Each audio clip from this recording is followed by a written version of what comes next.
AP రాజకీయాల్లో గుర్తు గొడవ మొదలైంది. వివిధ రాజకీయ పార్టీలకు గుర్తులు కేటాయిస్తూ రాష్ట్ర ప్రధాన ఎన్నికల అధికారి కార్యాలయం పార్టీలకు గుర్తులు కేటాయిస్తూ జాబితాను విడుదల చేసింది. ఈ జాబితాలో జనసేన పార్టీకి అన్ని నియోజకవర్గాలలో గాజు గ్లాసును గుర్తుగా పేర్కొంది. అయితే తాజాగా నిబంధనల పేరుతో జనసేన పోటీ చేయని చోట ఈ గాజు గ్లాసు గుర్తును ఫ్రీ సింబల్ గా కూడా ఉంచారు. దీంతో కూటమి రెబల్ అభ్యర్థులు గాజు గ్లాసు గుర్తును కోరడంతో కొన్ని చోట్ల వారికి కేటాయించారు. దీంతో రెబల్ అభ్యర్థులకు గాజు గ్లాసు ఇచ్చిన చోట కూటమి అభ్యర్థుల్లో టెన్షన్ మొదలైంది. ఇదే సమయంలో ఆయా స్థానాల్లో కూటమిలో పోటీ చేసే పార్టీ గుర్తు పట్ల మరింత ప్రచారం చేపట్టాలని భావిస్తున్నారు.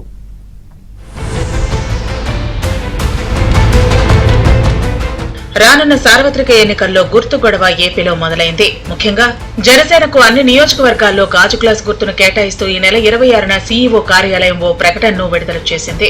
దీంతో గాజు గ్లాసు గుర్తు ఇండిపెండెంట్లకు కేటాయించారని భావిస్తున్న తరుణంలో జనసేన పోటీ చేయని చోట నిబంధనల పేరుతో స్వతంత్ర అభ్యర్థులకు, కూటమి రెబల్ అభ్యర్థులకు కేటాయించినట్టు తెలుస్తోంది. ముఖ్యంగా విజయనగరం అసెంబ్లీ నియోజకవర్గం నుంచి టీడీపీ రెబల్ అభ్యర్థిగా పోటీ చేసిన మీసాల గీత, జగ్గంపేట జనసేన రెబల్ అభ్యర్థిగా పోటీ చేసిన పాటంశెట్టి రామచంద్రకు గాజు గ్లాసు గుర్తును కేటాయించారు.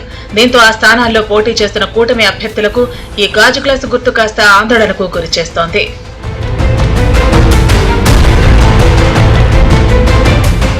ఇదిలా ఉంటే ఈ ప్రమాదాన్ని ముందుగానే గుర్తించిన కూటమి నేతలు గాజు గ్లాసు గుర్తును జనసేన పోటీ చేయని చోట వేరెవరికి కేటాయించవద్దని కేంద్ర ఎన్నికల సంఘానికి రాష్ట్ర ప్రధాన ఎన్నికల అధికారికి విజ్ఞప్తి చేసింది.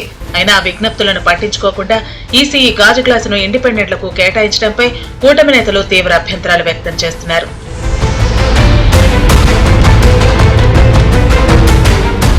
సోమవారం మధ్యాహ్నం సరిగ్గా 3 గంటలకు నామినేషన్ల ఉపసంహరణ గడువు ముగియడంతో రిటర్నింగ్ ఆఫీసర్లు ఇండిపెండెంట్ అభ్యర్థులకు గుర్తులు కేటాయించారు. దీనిలో భాగంగా జనసేన పోటీ చేయని స్థానాల్లో గాజు గ్లాసు గుర్తును స్వతంత్ర అభ్యర్థులకు కేటాయించడాన్ని కూటమి నేతలు తప్పుపడుతున్నారు. టీడీపీ, బీజేపీ కూటమి అభ్యర్థులు పోటీ చేస్తున్న చోట గాజు గ్లాసు స్వతంత్ర అభ్యర్థులకు కేటాయించడంతో అక్కడ కూటమి గుర్తుకు విస్తృత ప్రచారం కల్పించాలని నిర్ణయించారు.